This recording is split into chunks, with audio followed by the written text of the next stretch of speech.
صحفيين اعتقلتموهم، أي شخص يعبر عن رأيه تخطفوه من الشارع.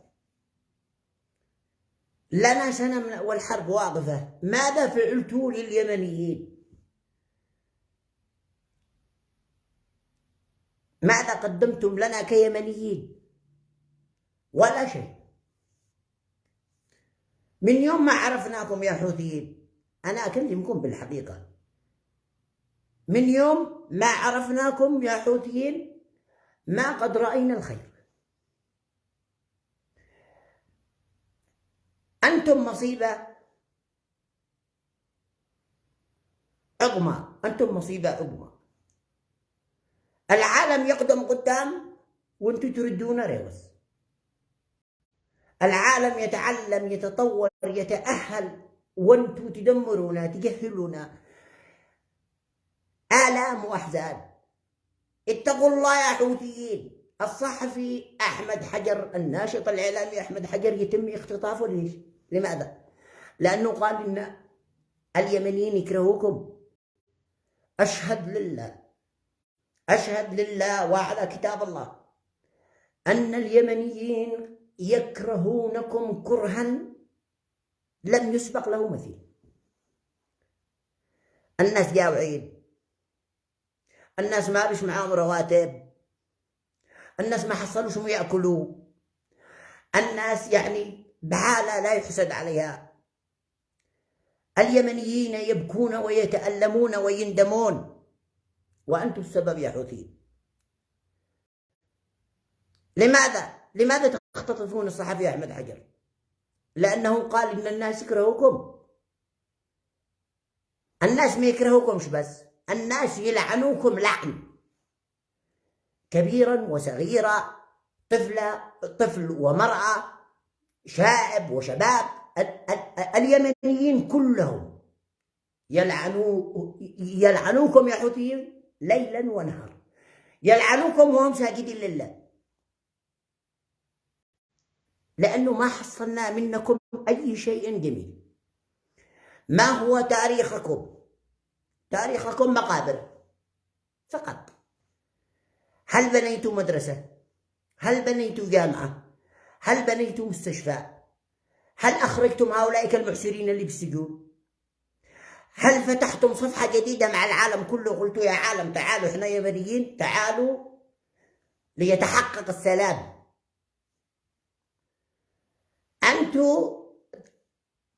أنتوا كارثة عظمى، أنتوا كارثة عظمى، كارثة. ما فيش معاكم مشروع إلا مقابر وإلا السجون. تختطفوا الناس للسجون ومقابر، يتمتم الأطفال وأرملتم النساء وأوصلتم الجوع والجراح والآلام إلى كل بيت.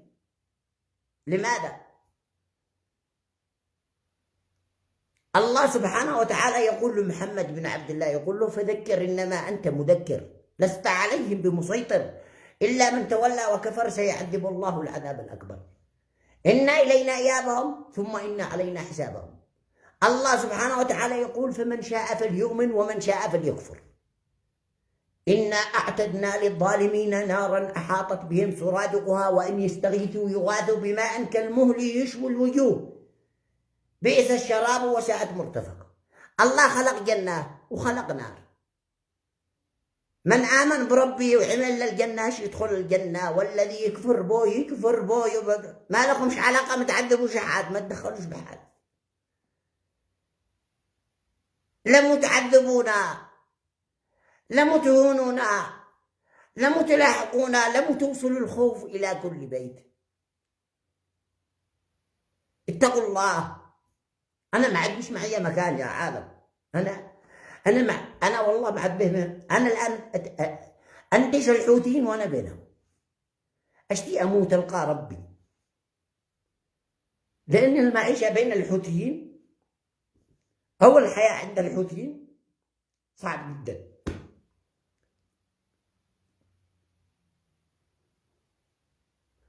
والله صعبة جدا أن الواحد يعيش بين الحوثيين.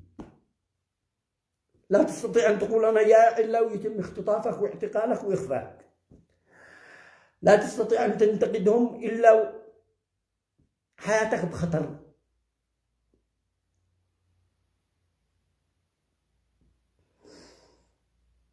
أنا والله ما أبكي على نفسي، وإنما أبكي على وضع شعب اليمن. لا وين توصلنا في ظل هذه الجماعة.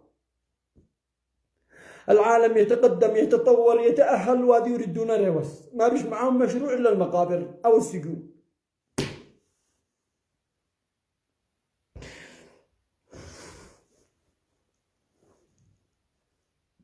يتركونا نعيش. تأخذوا الزكاة مليارات، تأخذوا ضرائب وجمارك وحق الاتصالات وحق التحسين وحق المياه وحق كل مشروعكم كله. لا فجعتونا، خوفتونا، أرعبتوا اليمن واليمنيين، خوفتوا الناس.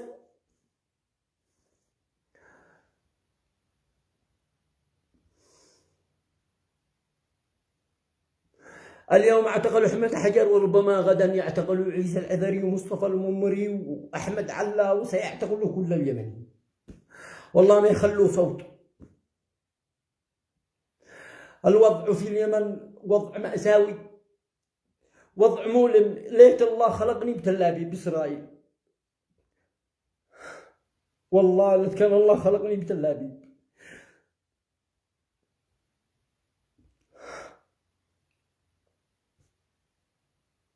من يوم ما أتيتم بشعار الموت لأمريكا وإسرائيل، هل قتلتم أمريكي أم إسرائيلي؟ ولا شيء. أمريكا وإسرائيل أنتم وياها طيزين سروال واحد. دمرتوا وطننا، وقتلتوا خيرة أبناء اليمن وخيرة شباب اليمن، وتاجرتم بمعاناة اليمنيين وآلامهم وجراحهم، وانتم الموت لأمريكا وإسرائيل. والله لا أمريكا ولا إسرائيل، لا أنتم بداويتها ولا أمريكا وإسرائيل بداويتكم.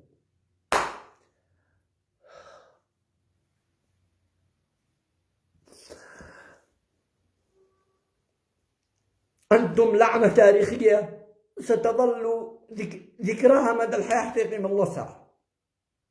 لا تركتوا لأي شخص أن يعبر عن رأيه وينتقد. لا تركتوا الناس تعيش وتجيبوا رواتبهم، ولا تركتونا في حالنا. تعاملكم تعامل سلبي لم يسبق له مثيل. والله أقسم بالله الذي لا يعبد سوى أن الذي خدمكم أنتم يا حوثيين، السعودية والإمارات عندما كانت تضرب أحياء سكنية جعلت اليمنيين أن يلتفون حولكم. جعلوا اليمنيين أن يلتفوا حول الحوثي.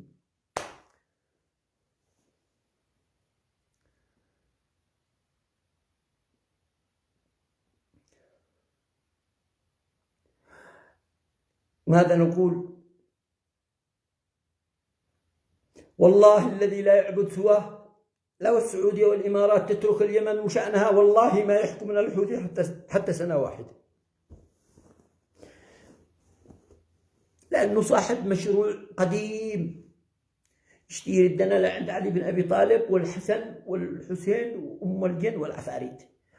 لا أنا أعرف الحسن ولا أعرف الحسين ولا أعرف علي ولا أعرف أبو بكر ولا أعرف عمر ولا شيء. اللهم أرضي عن صحابة رسول الله أجمعين. اللهم أرضي عن أبو بكر وعمر وعثمان وعلي وعن صحابته أجمعين. وإذا كان بينهم خلافات قبل 1400 سنة قدهم عند الله والله أخبر بهم. أنا عاد نستغرب عندما أسمع بين الحين والآخر يقولوا أن الحوثيين حكموا يزيد إعدام. يزيد ليش حكموا إعدام يزيد؟ قالوا لأنه قتل الحسين بن علي. يوم أيوة، ومنو ذا القاضي ومنو ذا الحاكم اللي صدر حكم إعدام؟ نحن عايشين. أيوة صدر حكم إعدام. ما وتبصر لك واحد ماذاك أبو شماء أبو كفن أبو قلص أبو قوطي أبو مغرف أبو قبر أبو ملبوق. أي والله يا خبير يا ضاحك، والله ما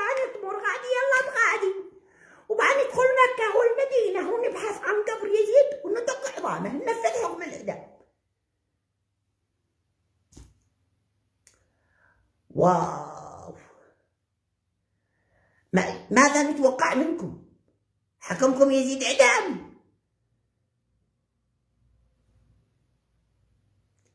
من هذا اللي نطق بالحكم؟ ومن هم الشهود اللي جاوا؟ إن إحنا عايشين ويا رب ذاق حال اليمنيين أمانة ذاق، أمانة ذاق كارثة. أنا الآن طفلي، أنا إيش أدرس طفلي؟ أدرس طفلي إنه يعني تغرز بعقليته وهو جاهل طفل أن مع ذا القنيت شاعرا قرآنيا. الله، واو، شاعر قرآني. خلاص مستقبل طفلي أحمد مستقبل زاهر، أنه بيكون يعني عقليته العلمية مثل نيوتن يكتشف الجاذبية، لأنه درس بالمنهج الدراسي مع هذا القنيت شاعرا قرآنيا. واو،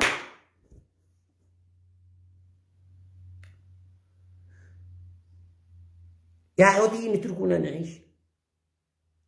أنا تشتون ندخل الجنة؟ مشتيش أنا الجنة، أنا مشتيش الجنة، الجنة أنا مشتيش. أنا اشتي أعيش، أنا اشتي تعليم معتدل، أنا اشتي أمن واستقرار، أنا اشتي راتب، أنا اشتي حرية الرأي والتعبير، أنا اشتي أن أعيش مثل بقية العالم. أسأتم لله يا حوثيين، أسأتم للقرآن، أسأتم لمحمد. أنا ذا الحين لو ما يجي ذكرى المولد النبوي، لو يخرج رسول الله، لا لو والله يفعلها، يبعث رسول الله من قبره ويخرج يشوف ان الحوثيين فعلوا رنج ورقع وجلوبات خضر بمليارات، وإن به ناس مرنجين من خارجهم اخضر داخلهم جاوع خاوي ما بيش معاهم لقمه ياكلون. ماذا سيقول لكم رسول الله؟ شو يقول هذا مرنج اخضر، هذا اللي قدامنا الان، هذول اللي قدامي مرنجين، هذول بطونهم جائعه ما بيش معاهم وياكلون، لا هم ولا اطفالهم ولا نسائهم ولا شيء. ماذا سيقول رسول الله؟ والله اللي يخرج لكم بصميل مكتوب بعرضه عبد الغفار، ليه يلجزكم لجز، ليه يخليكم لبان، ليقول اللهم اني بريئا منكم ومن اعمالكم. تقول الله ارحمونا قليل، يدوا للناس رواتب. رسول الله مش بحاجه القبال والذمات حقكم. رسول الله الله قال وما ارسلناك الا رحمه للعالمين. ليش انتم خليتوا محمد بن عبد الله نقمه عند اليمنيين؟ يجي ذكر المولد النبوي وان اليمنيه قد يقول ما يعقلش، كرهتوا اليمنيين بالرسول. كل ما واحد يجي يتحدث قالوا هذا مرتزق وما عليه عدوان. والله لو العدوان هذا يدي لي صاروخ يقتلني يستهدفني انا واهلي نموت ونلقى الله شهداء اشرف من العدوان حقكم. انتم عدوانكم تجويع اجوع. لو ما انا ما اجوع، انا بلا عشاء يشهد الله اننا ما اجوع، وانا عيسى العذري صوتي يسمعه العالم كله. لا انا ما اجوع، ما بسمع موجود، والذي ما بيسمع صوت ولا احد يسمع انين الامه وجراحه وجوع وفقره. اتقوا الله ارحمونا قليل، ارحموا معاناة اليمنيين. لماذا تاجرتم بدماءنا؟ لماذا تجوعونا؟ لماذا تهينونا؟ مليارات دخلكم، مليارات يوميا، مليارات ضرائب، جمارك، تحسين، حق الاتصالات. معكم ميزانيه، معكم صلاه بتصرفوا ل3 دول، مش لليمنيين بس، ل3 دول. حق الاتصالات الو، حق الاتصالات بس لو تصرفوا حق الاتصالات بتصرفوا للمؤسسه العسكريه والامنيه والمدنيه والصحه للكل، بتصرفوا للناس كلها، وعاد المخزون مليان. ارحمونا قليل، اتقوا الله بحق اليمنيين. أنا ربما هذا آخر فيديو لعيسى العذري، يا بيكون مصيري الموت أو بيكون مصيري السجن. لكن أنا مسلم تسليم مطلق لله، أنا مسلم له تسليم مطلق. ما يكتبه لي ربي أنا آخذه بقناعة تامة. أنا حبيت إني ألقى ربي أفضل من هذه الإهانة والله، لأنه وضع اليمنيين وضع مؤلم. وصل الجوع والجراح والآلام إلى كل بيت، وكل ما قلنا هذه الجماعة بها تعقل، هذه الجماعة بها تفتح صفحة حوار مع العالم كله. مشروعهم غادي يلا بغادي، غادي يلا بغادي. واشنطن على قولتهم أعلمتمونا أمانة. إنه محمد بن سلمان ولا محمد بن زايد ولا نتنياهو بإسرائيل ادوا لي صاروخ تعفروني أنا وأهلي، خلونا نموت أحسن من الموت البطيء الذي يجرعنا إياه الحوثيين. موتهم موت بطيء، تجويع، إذلال، خوف، رعب. ليش؟ محمد بن عبد الله، أنتم تنتمون لمحمد بن عبد الله؟ أوه. محمد بن عبد الله كان يخرج منتصف الليل يتفقد من هو جائع يطعمه، وانتم لطشتوا كل شيء ولا خليتوا لحد حد. أكلتوا حق الناس، أكلتوا حق اليمنيين، تاجرتم بدمائنا ومعاناة اليمنيين. الحرب عندكم تجارة واستثمار. لن يتحقق السلام في ظل جماعة الحوثيين، لن يتحقق السلام في ظل هذه الجماعة.